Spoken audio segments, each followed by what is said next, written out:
Punjabi cuisine at a truck stop in Bakersfield, black-eyed peas with an Indian twist, and recipes from Grandma. This week, it's Rupak Ginn from Spice Road. Traveling the world to bring you delicious dishes, tasty beverages, and interesting experiences. This is the Destination Eat Drink Podcast on the Radio Misfits Podcast Network. I'm Brent Peterson. Welcome to Destination Eat Drink, the travel podcast for foodies. This is where we explore food from around the world at the Destination Eat Drink website, on the Destination Eat Drink YouTube channel, and here on the Destination Eat Drink podcast. This week, we're talking with Rupak Ginn, host of the show Spice Road. But first, if you like Destination Eat Drink, please rate and review the show. And if you really like food and travel, please consider making a one-time or continuing contribution in any amount at buymeacoffee.com/Destination Eat Drink. And thank you very, very much. Rupak Ginn is an actor, TV host, and writer who was raised in New York and now lives in L.A. with his family. He's acted on The Royal Pains as well as many other TV shows and stage productions. He's also super smart. Rupak received his bachelor's from Harvard and an MBA from Columbia. Rupak is one of the creative minds behind the PBS show Spice Road, where he explores South Indian cuisine and culture around the United States. Rupak talks about growing up as the child of immigrants in New York and being reluctant to share his culture with his friends. We also talk about dishes like gobi Manchurian, modak, and Indian sweets. And perhaps most importantly, Rupak talks about something called culinary diplomacy. Okay, I'm starving, so let's eat. Destination Eat Drink. Rupak Ginn from Spice Road, thank you so much for being on Destination Eat Drink. I'm very excited to talk to you and dive into your interesting story and your great show today. Thanks for having me, Brent. You know, I've watched all the episodes. At least I think I saw all the episodes. It's hard for me to get PBS here in Portugal, but luckily these things are up on YouTube, so I've been watching them. And you have such an interesting story because your parents are both Indian immigrants, both doctors, and came to the U.S., raised you in New York. Am I right about that? That's right, yeah. And I found it fascinating because you had your parents on one of the episodes, and you talked very movingly with her about her cooking. But both your parents are doctors. They were both professional, well-accomplished people, and your mom would work all day and then come home and cook. And I was just wondering, what are your memories of that from when you were a kid? Did you have any favorite dishes or anything that your mom used to make? Oh, yeah. I love this question because even as I think about it, so there's this sweet dish called halwa, and it's semolina. It's not a hard dish to make, but it's semolina with dry roasted with butter and cardamom and milk, maybe a few other spices, and sugar, lots of sugar. It's a sweet dish. And every morning, not every morning, but often on mornings, that was kind of the treat. I would wake up. We lived in a relatively small apartment on 118th and Morningside Drive in Manhattan. And my bedroom was right off the kitchen. And I just remember smelling that cooking on Sunday mornings. That would be what woke me up. And so for me, that cardamom especially, it's such a great spice. I don't feel like it's used a lot in Western cooking. It might be that I'm not aware of, but it's a huge part of Indian cooking, especially Indian sweets. And so that for me is the first thing that comes to mind when we talk about childhood and Indian cooking. And then of course, coming home from school, and yeah, I was a latchkey kid because my mom and dad were both working full time around the clock, especially my mom being a doctor, like, you're on call half the time. But yeah, my mom would come home. I'd be doing homework, and all of a sudden the smell of fish curry would be emanating with that mustard that I talk about in the show, mustard oil, very specific to the Bengali region. My mother had learned that from my Bengali grandmother, her mother-in-law, because she's Maharashtrian, as I discussed in the show. They're from different regions in India. So those were kind of two big smells. Let's say the cardamom of Sunday morning and the mustard oil of the evenings. I've talked about this a little bit, and I've written about it in my website, that here in Portugal, they're starting to expand some of the cuisine into other places besides, like you go to Lisbon and you can get amazing Indian food and you can get amazing Chinese food and really, really good African food. But outside of some of the city centers, it's a little more difficult to find more cuisine from around the world. And in our city, a new Asian market just opened, and you mentioned cardamom pods.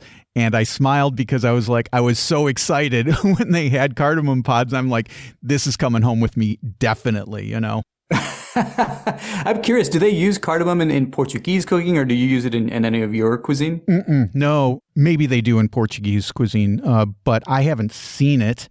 And I think it's mostly with Indian food and Asian food is where they're using it, right. And you're seeing immigrants from these Asian countries coming here, and they're opening restaurants and grocery stores and stuff like that. And that's what makes it really rich and fascinating. Even though I love Portuguese cuisine, I think it adds so much to the overall tapestry to have folks from other places come here and, share their cuisine as well.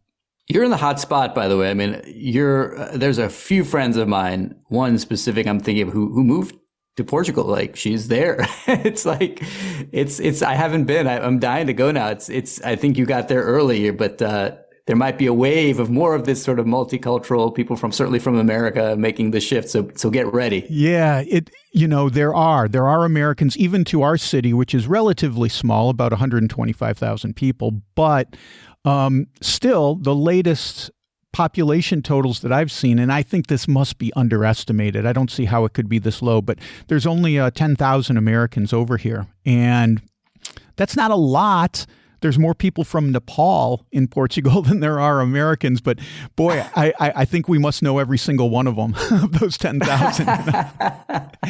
Anyway, back to your story, Rupak, because you said something in the show that was really fascinating, and that is you talked about very vividly about these smells in your house when you were growing up, but you also said you kind of had to keep them hidden from your American friends because you couldn't talk about these interesting curries and spices and things like that because I don't know why. Maybe they thought that it would be weird, or what was the reason for that?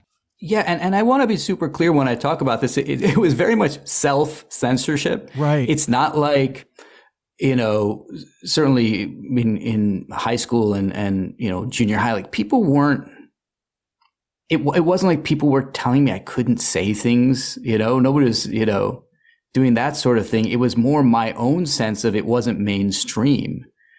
And I felt like, well, what if people judge me poorly for it? So it was very much my own decision to hold this part of myself back out of a fear that I would be rejected. And, especially when you're a kid and certainly when you're an adult, like you don't want to be rejected. You want to be accepted. Of course. And so that was very much at the fore in terms of my decision, I guess, subconscious decision. I didn't even realize how much I was just shutting that part of myself down. But yeah, I just wanted to be accepted.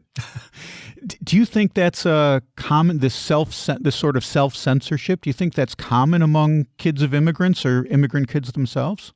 Yeah, I mean, I think so. And I think even now, like I was hoping that it would be less so, and probably is less so than when I was a kid. But I still, I have kids and I have nephews, and and so I see a little bit of what's going on in the subsequent generation, and I think it's still a thing. I think, that desire to be part of the mainstream and to be accepted is maybe part of their human nature, right? It might go back to our caveman days where if you weren't accepted, you were out of the tribe and you wouldn't get to eat the mammoth or whatever that, there's probably some survival reason for it biologically. But yeah, I think for children of immigrants, anyone who somehow, even if you're not an immigrant, feels different from the mainstream of where you live.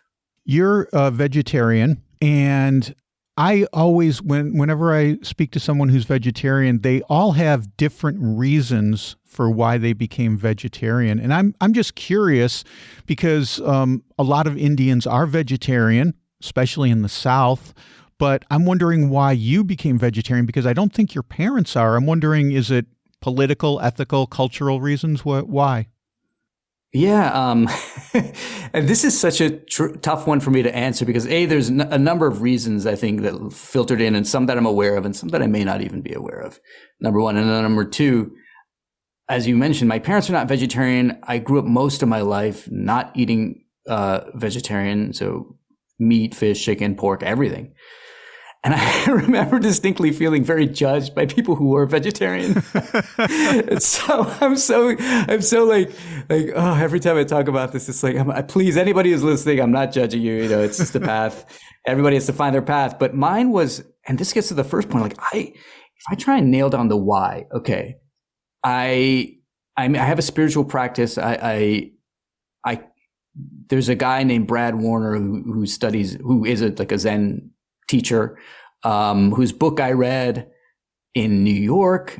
And when I came out to LA, I went to his meditation sessions, and he's vegetarian, but not obnoxiously so. He doesn't force it down anybody's throat. But like he was, I guess he's one of my spiritual teachers. And then I had, so there are other sort of gurus, you might say, along the way who I sort of follow. They're also vegetarian. And then I thought, okay, maybe this is something I should explore. I tried it for like a year in my early 20s, but I didn't do it right, and I didn't know what to do. So I don't think I was getting, for example, the right level of protein and things like that. Mm-hmm. So I stopped. But then I revisited about 4 or 5 years ago. It just kept nagging me. And then I just said, okay, I'm just going to give it a go. And, I was about to quit. I was going for like a year. I think maybe it was like a half a year in or something. I was about to quit again because I was feeling like, oh, maybe I don't have the same level of strength or whatever. Maybe that might have been psychological. But my daughter came to me. She's like, I had a dream last night that something around eating meat. And it was some dream around that. I took it as a sign like I should keep going. And so I did. This sounds in retrospect when I'm thinking about it, so ridiculous, but these are like, I got a sign, right? And, sure. And yes, sure, there was and is some element of not wanting to harm animals, but I also recognize, and I think it's important for anyone who's vegetarian and vegan to recognize, when you plow a field to grow crops, there are a lot of creatures in the ground that are getting harmed. And so nobody gets off scot-free, nobody's a saint here.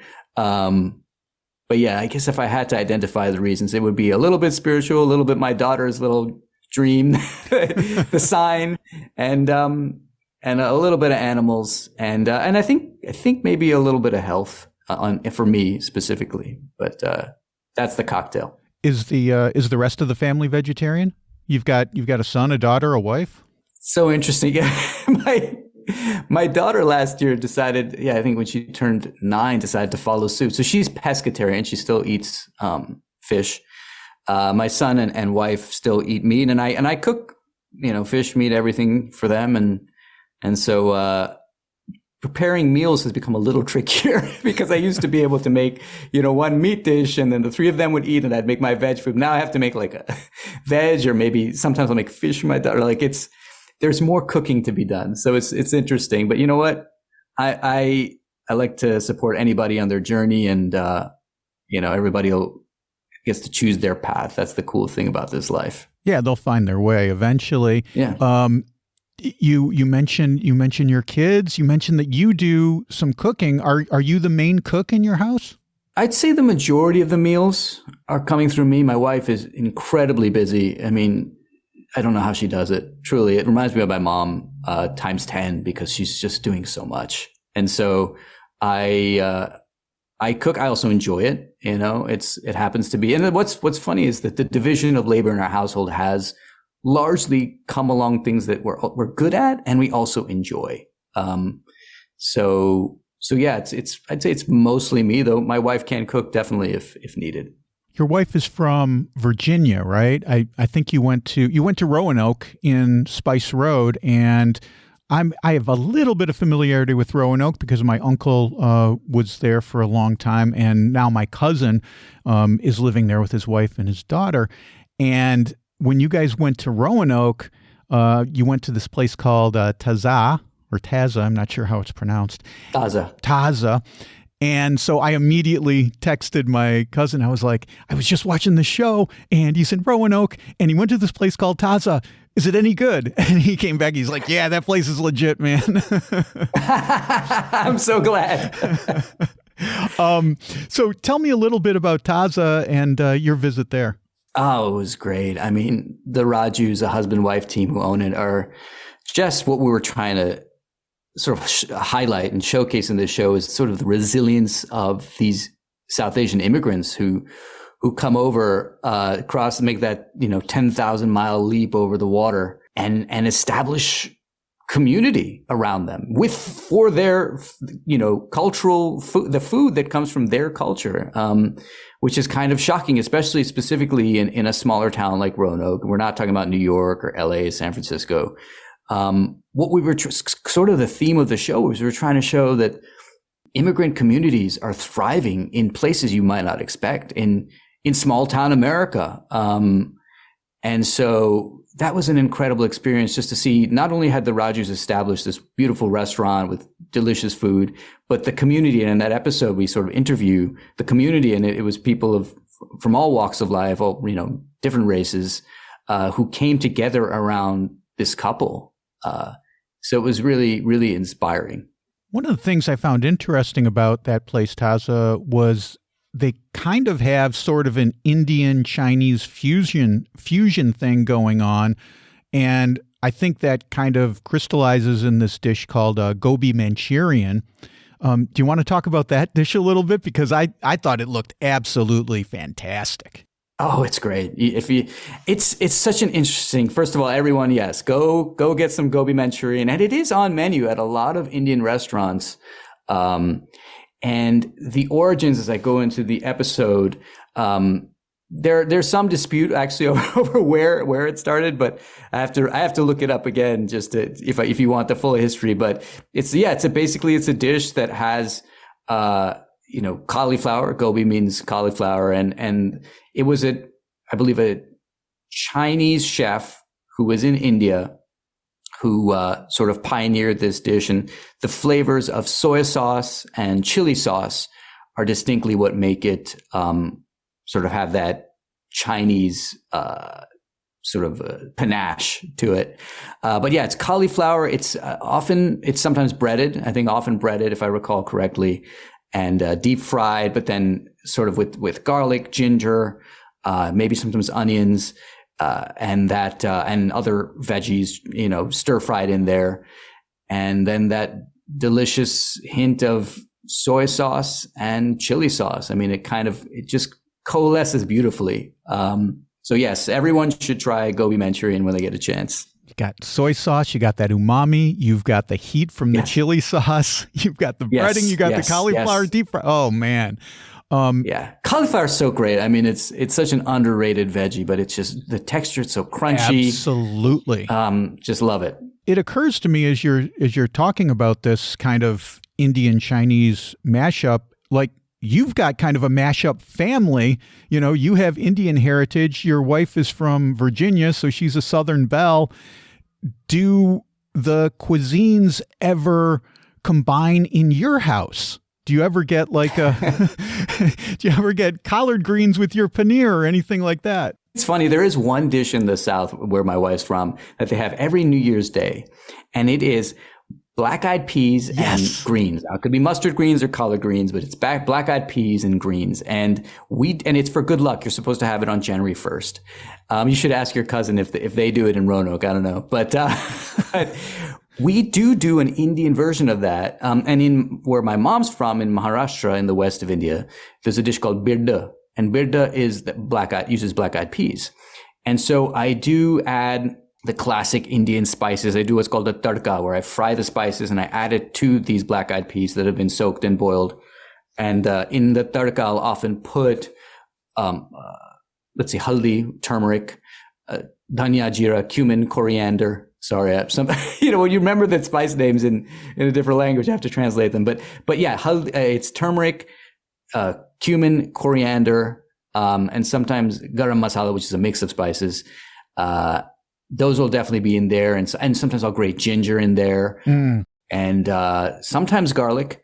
So these are all very much in the Indian sort of side of things, but because normally they generally don't use those spices for black-eyed peas and greens. So yeah, that's probably the one fusion dish we do. But generally speaking, I think the other stuff we do, although, Southern fried, the fried dishes like fried chicken and things like that, you've given me an idea. I probably should try doing a little cumin and seeing what that does to the flavors. It might be really interesting. You could add them in with the flour before you dunk it into that, and that might be the way to have a new awesome fried chicken. Maybe, who knows? Yes. You won't be eating it though. Your wife your wife and your son will. But I can do the paneer version. That's the fun thing about it. You can take just about anything and do a paneer version. Perfect.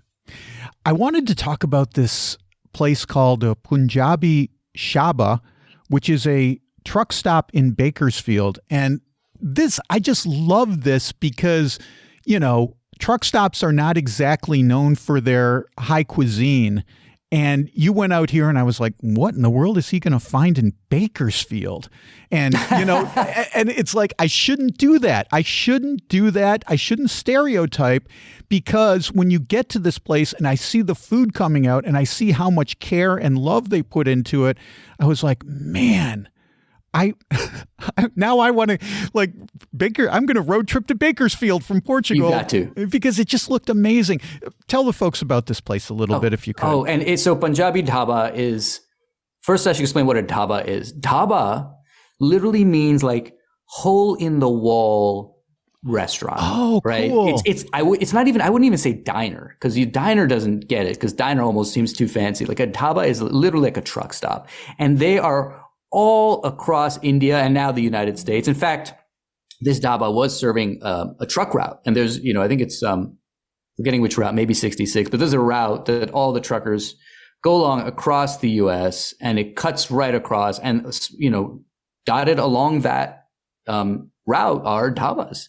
And because a lot of, as I mentioned in the episode, many truckers are Punjabi. And so specifically this, and Punjab being a region in India, and this dhaba is called Punjabi dhaba, offering Punjabi delicacies.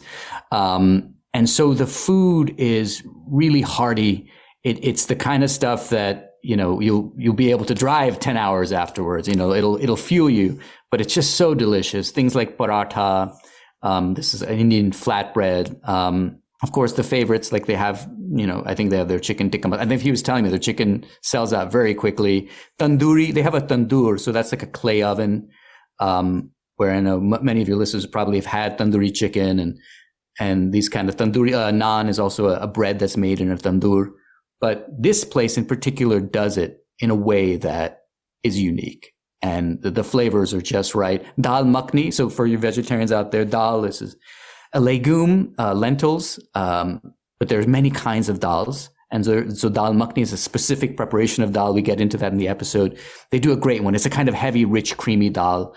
So lots of good stuff. And yes, it's in Bakersfield. And that was kind of, again, getting back to what we wanted to talk about in the show, is in places you wouldn't expect. Because here's the thing. In today's world, there's just a lot of schisms. People are finding a lot of reasons to dislike each other that are flimsy, frankly. Mm-hmm. And so we were trying to say, no, look, America is, it's great. It is. The promise of America is that you can come from anywhere. And we all, mostly did come from somewhere. We go back far enough, and you can come here and you can be who you are and share of who you are. Most importantly, that was the journey for me. And seeing these people do that in a place, again, you wouldn't expect. That's what it's all about. You're so right, because food can bridge a lot of gaps. And I'm just wondering, you mentioned, in the episode, there's 150,000 Punjabi truckers in the U.S., but this truck stop in Bakersfield, Punjabi Dhaba, I'm wondering, they must serve a wide variety of clientele, not just Punjabi. I wonder what the reaction is from truckers just getting off the road and they're not expecting this, and then they get this amazing Indian food, Punjabi food. Did you see anyone like that that might have been surprised, or that surprised you that they were frequenting this place? It's a good question. When I was there, it was mostly Indians. I didn't see non-Indians. That being said, I'm sure they must be getting, a wider clientele. The longer they're there, the more exposure they get. Like before we got there, the New York Times got there. That's kind of what, tipped us off to the place. And that's the cool thing is even in Martinsville, where my wife's from in Southern Virginia, it's the town next to Roanoke. There was just a place that just opened up. It's in a gas station. It's an Indian restaurant, but my African-American in-laws are all going there, all the cousins and aunts, and they're getting the food and they're loving it. And so this is how it happens. This is the kind of culinary diplomacy that's happening between these cultures. And I love it. I'm here for it. It's amazing because don't sleep on this stuff. You have the stereotype of what a truck stop is. Don't sleep on it. I was talking with, I had Sarah Jarosz on the podcast, a couple of years ago. She's a Grammy Award-winning singer-songwriter, and she's from this little town south of Austin. And I asked her, because in Austin, breakfast burritos are a thing. And I said, where's your favorite breakfast burrito? And she talked about a gas station where she got her favorite breakfast burrito. She's like, this is the place to go. You don't go to the fancy places. You don't go to the sit down places. You go to this gas station, and that's where you get the best breakfast burrito in Wimberley, Texas. So I love it. Don't sleep on it, man. And yeah. And with that same idea in mind, you also went to Edison, New Jersey, which I didn't realize there was such a huge Indian community there. And I don't think you talked about this specifically, but you showed it in the episode, these restaurants that are in strip malls. And this is something that I talk about all the time. It's like strip malls can be a great place to go for restaurants, for good food, because a lot of times the rent is cheaper. And this is the first step on the economic ladder for a lot of immigrants who come in. So you're going to get really good, high quality, authentic food when you go to a place that looks like nothing in a strip mall. Gotta love a strip mall. Agreed. 100% on what you're saying. And Edison, it's a unique place. And anybody in the tri-state area, the northeast of New York, should definitely swing by. The concentration of Indians, it might be among the highest, if not the highest, in the United States. And so what's cool about that is then you have these regional cuisines that are allowed to flourish, right?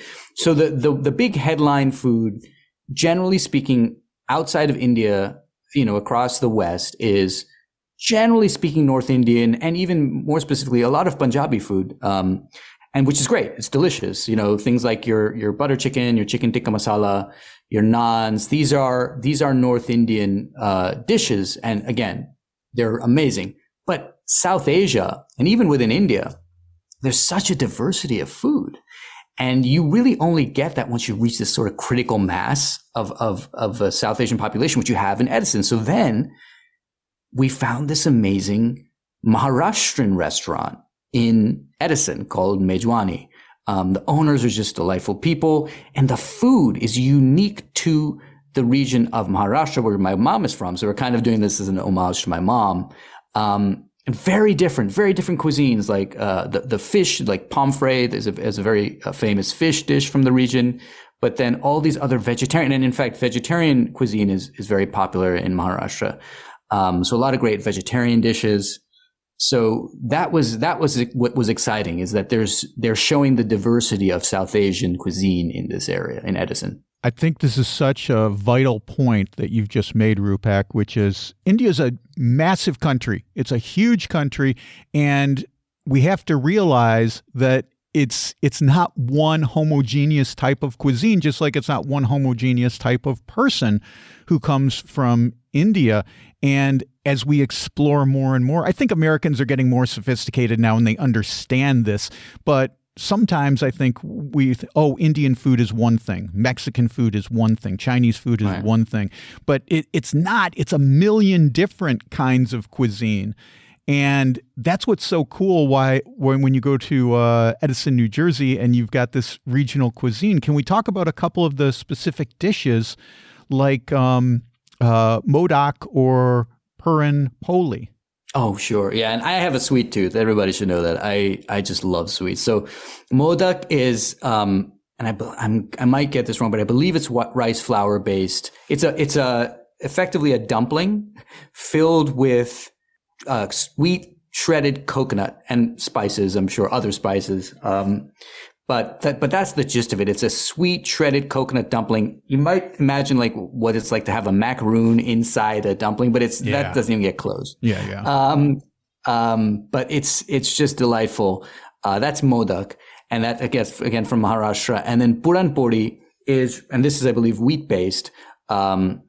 It's a flatbread stuffed with a jaggery mixture. Jaggery meaning unrefined cane sugar. Again, delicious. Like maybe a Maharashtrian close would be like a pancake, right? But it's stuffed with the sweetness inside.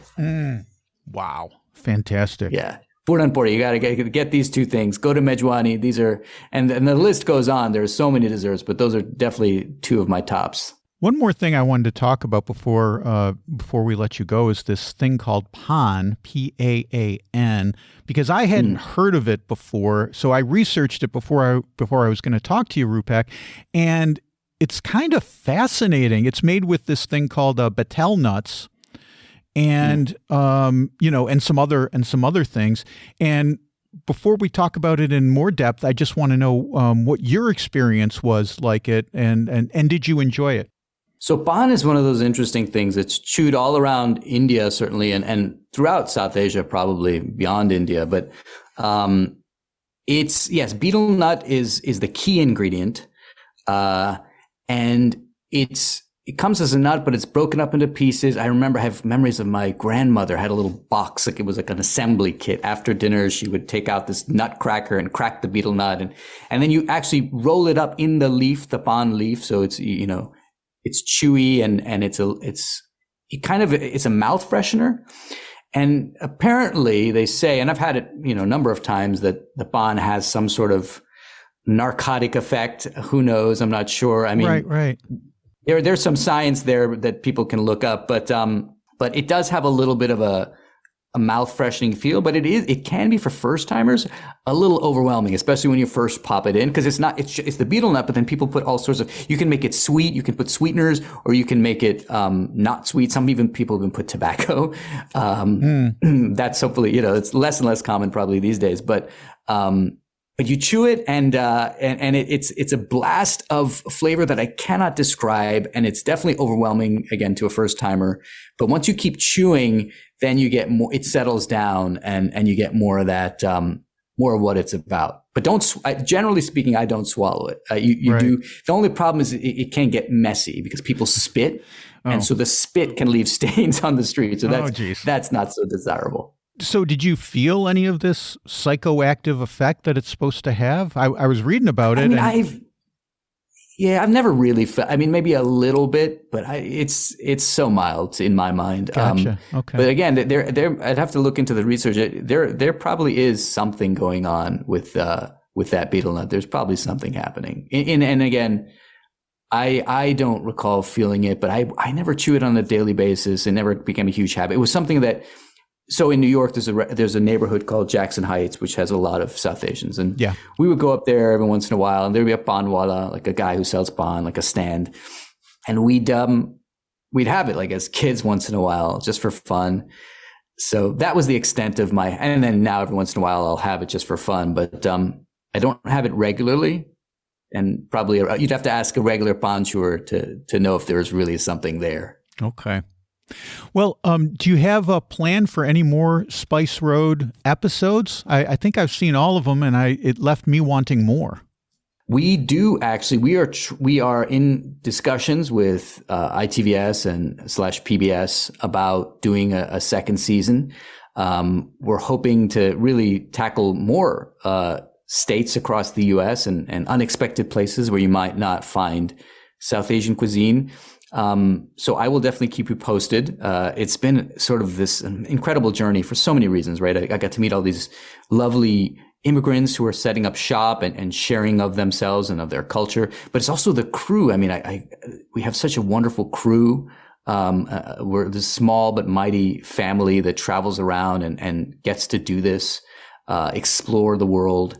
So it's just a fun ride all around. So yeah, I'd love to continue it. And I will keep you posted on how these discussions go. Fingers crossed. We'd love to have you back when season 2 drops. And let me just put a bug in your ear. There's a big population of Indians here in Portugal. So, oh my gosh, that would be so cool. By the way, Brent, I just love your curiosity. I think it's just wonderful. I've checked out your channel. So again, as a fellow food lover and travel lover, that you reached out, it means a lot because it's a cool thing to be able to do this. So thank you again. Thank you for coming on the show. It's been great talking to you. I'm so glad I found you. I'm so glad I found your show, and I'm so glad we got to talk because it's been eye-opening to me. And as you know, that's what I love. If folks want to know more about you or want to see these shows, what's the best way for them to find you? Do you have a website, or is there an address that they should be looking for? The show, they could go to maybe spiceroadshow.com, but certainly it's on YouTube. For the show, YouTube is the best. PBS Food on YouTube is like the way you found it. Especially, that's what I love, actually. You don't even need a VPN. It's like anywhere you get YouTube. And then for me, I'm on Instagram at Rupak Ginn. If they want to follow me, they're welcome to. Love interacting with people around the show. As you saw, like as soon as you reach out, it's just like, oh man, this is a fellow food show travel lover. It's like, oh, this is a great community of people. We'll have links to all that stuff in the show notes. Again, Rupak, thank you so much for being on the show. Look forward to your new adventures, and we'll see you down the road. Oh, thanks so much, Brent. Appreciate you. That's Rupak Ginn. What great stories he has. And I love that he gave a name to the idea that I've been talking about on the show for years. Culinary diplomacy, he calls it. After all, food's one of the best ways to bring people together. And like I said, I've got links to Rupak's show, Spice Road, in the show notes. You can see it on YouTube. That's a great way to watch it. That's how I discovered it. Well, that's it for this week. Next week, we're in Cali, Colombia for the best empanadas in the whole world. A powerful firewater, too. You don't want to miss that. Until then, get over to destinationeatdrink.com. I just posted a story about the local pastry named after a Portuguese city called Viana do Castelo. You can read that at destinationeatdrink.com/blog. There's also a brand new video.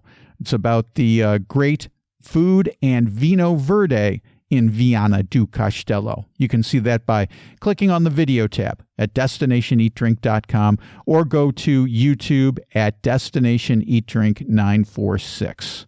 And if you'd like to support Destination Eat Drink with a small one-time or monthly contribution, you can do that at buymeacoffee.com/Destination Eat Drink. And thank you so very, very much. Destination Eat Drink is distributed by the Radio Misfits Podcast Network and Ed Silla. Thanks, Ed. I'm Brent Peterson. I'll see you down the road. Join us next week for another culinary adventure on Destination Eat Drink, a presentation of the Radio Misfits Podcast Network.